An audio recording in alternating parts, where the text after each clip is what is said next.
नमस्कार श्रोते हो. परिसर ऐकणाऱ्या तमाम श्रोत्यांचं मी सीमंदिनी कुंडीकर आजच्या भागामध्ये सहर्ष स्वागत करते आहे. श्रोते हो, एक घंटा झाडांसाठी याविषयी महत्त्वपूर्ण माहिती ऐकूयात. संकलन आणि निवेदन आहे अण्णा जगताप यांचं. ऐकूयात एक घंटा झाडांसाठी. बांधवांनो नमस्कार.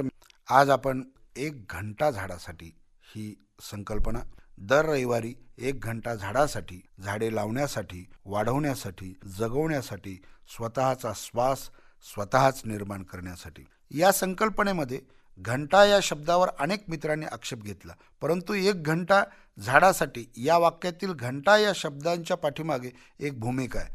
घंटा म्हणजे एक तास. दुसरीकडे देवळातील एक वस्तू जी वाजते, आपण तिला घंटा म्हणतो. जी आवाज देते, जिच्या निनादामुळे परिसर जागा होतो. या ठिकाणी एक घंटा हा दोन अर्थाने शब्द घेतलेला आहे. एका अर्थी आठवड्यातील एक घंटा म्हणजे एक तास, दुसऱ्या अर्थी एक घंटा म्हणजे एक असा आवाज की जो आपण पर्यावरण संवर्धनासाठी देणार आहोत. आठवड्यातील एक तास जरी पर्यावरण संवर्धनासाठी देऊन एक आवाज वृक्ष लागवडीच्या विषयी निर्माण करायला आपण गेलो तर त्याचा निनाद सर्व दूर पसरत जाईल. तो आवाज ऐकून प्रत्येकाने पर्यावरण संवर्धनाच्या कामाची सुरुवात केली पाहिजे. झाड क्षणाक्षणाला आपल्याला श्वास देते. त्या झाडाला आठवड्यातील एक घंटा जर दिला तर आपण आपल्या श्वासाची जोपासना करू शकतो. या अर्थाने या ठिकाणी घंटा या शब्दाचा वापर केलेला आहे. पावसाळा सुरू झाला की वृक्ष लागवडीला जोश चढतो. अनेक जण वृक्ष लागवड करतात.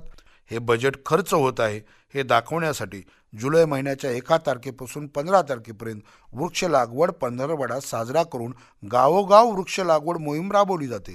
म्हणजे शहरांना श्वासाची गरज आहे, तो श्वास निर्माण करण्याचं काम आपणच करू शकतो जर दर रविवारी 1 घंटा झाडासाठी दिला. शाळकरी मुलंसुद्धा झाडासाठी 1 घंटा देऊ शकतात.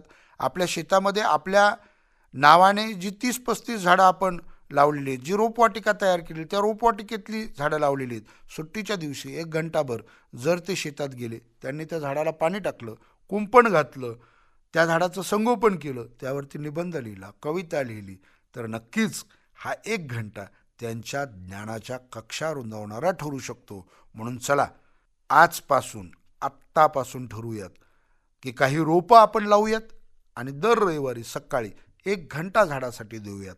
त्यांना वाढवण्यासाठी देऊयात, जगवण्यासाठी देऊयात. मुळात स्वतःचा श्वास स्वतःच निर्माण करण्यासाठी देऊयात. तरच आपण दीर्घकाळ श्वास घेऊ शकू. अन्यथा हा श्वास कधी बंद पडेल हे कोरोनाच्या काळात आपल्याला दिसलेलं आहे. ज्यांना दमा आहे, ज्यांना ऑक्सिजनची आवश्यकता आहे, त्यांच्या लक्षात येतं एका श्वासाची किंमत काय. ती एका श्वासाची किंमत आपणच 1 घंटा देऊन तयार करू शकतो. चला सहभागी होऊ आणि दर रविवारी सकाळी 1 घंटा झाडांसाठी देऊ. धन्यवाद. श्रोते हो, आत्ताच आपण परिसर कार्यक्रमाअंतर्गत एक घंटा झाडांसाठी याविषयी उपयुक्त माहिती ऐकलीत. संकलन आणि निवेदन होतं अण्णा जगताप यांचं. सादर करते सदानंद कांबडी. ही आकाशवाणी परभणी केंद्राची निर्मिती होती.